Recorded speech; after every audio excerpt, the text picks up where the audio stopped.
Next stop, hog heaven. It's time to talk about pork. We'll look at some of the most common cuts. Bacon. And some of the lesser known uses as well. Chef Manny will round us out with some excellent event choices. Bacon. While some cultures forbid the consumption of pork, it is the most commonly consumed meat worldwide. There is evidence of this dating back to 5000 BC, plus it's the most popular meat in Eastern Asia, Southeastern Asia, and in the West, especially Central Europe. Pork does not receive USDA quality grades.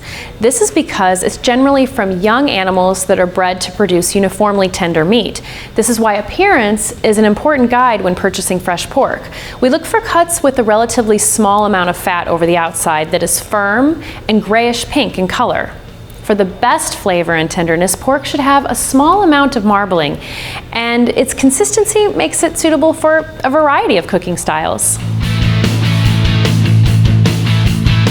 Like beef, pork cuts can be classified by the fore and hindquarters, but also from top to bottom. Cuts from the top of the pig, like the loin, are leaner and more tender than those from the bottom. Cooking the tougher cuts low and slow, like the shoulder and hocks, can yield tender and juicy results. Keep in mind that available cuts depend on geography. Butchers from Argentina will sell slightly different cuts than, let's say, butchers from Italy. Starting from the front of the pig, we have the pork shoulder, also called pork butt or Boston butt, which is generally sold as a boneless roast. This relatively tough cut is well layered with fat, which makes it perfect for braising or barbecue. The old low and slow cooking method keeps this cut moist. Pulled pork is a common preparation. Just below the shoulder, you'll find the next cut, the picnic ham, or picnic shoulder, which contains a combination of both dark and light meat. Not to be confused with the typical holiday ham, which is from the back of the pig. The picnic ham is the lower part of the shoulder in front and also relatively tough and fatty.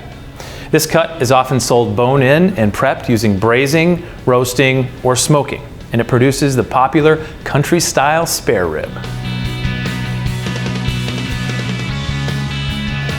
The pork loin is from the pig's back. It's large, lean, and tender.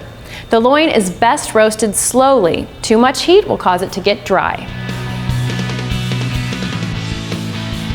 Pork chops are the equivalent of beef steaks in cut as well as price. A loin cut from meat perpendicular to the spine, chops can come bone-in or boneless, thick or thin. Pork chops from the shoulder are fattier and great for slow roasting or lower, longer grill cooking. The leaner chops from the loin end are great when pan-fried or grilled over high heat. The baby back ribs come from the pork loin.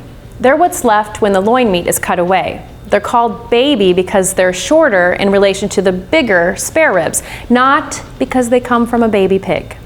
These ribs are lean, tender, and generally braised, roasted, or grilled.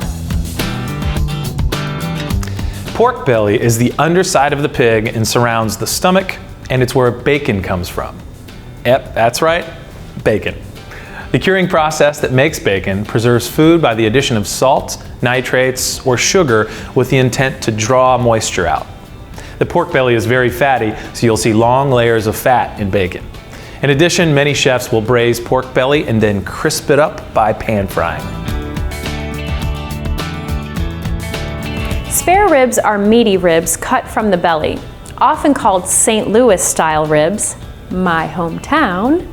They're flatter than baby back ribs and contain more fat, making them very flavorful. Like baby back ribs, spare ribs require low and slow cooking. They're great for braising, grilling, and smoking.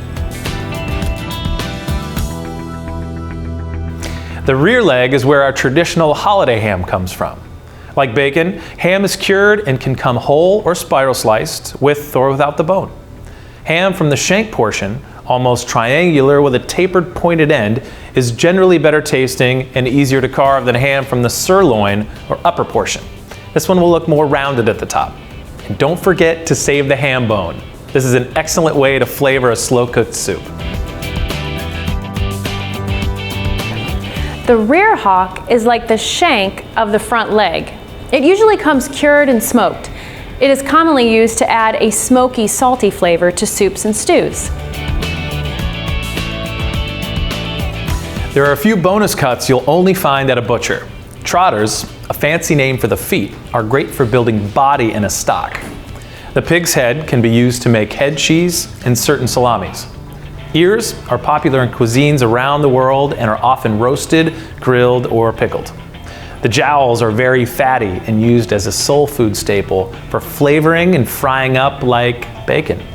Snouts are used in soups, and the pigtail is often grilled up, crispy, and eaten as an appetizer. Pork, not so good as a plated option in banquets. This is much more for a restaurant setting. It tends to dry out. If we're going to use pork, let's use it in a buffet area. For instance, carnitas with a pork shoulder or a mustard seed crusted pork loin on a carving station.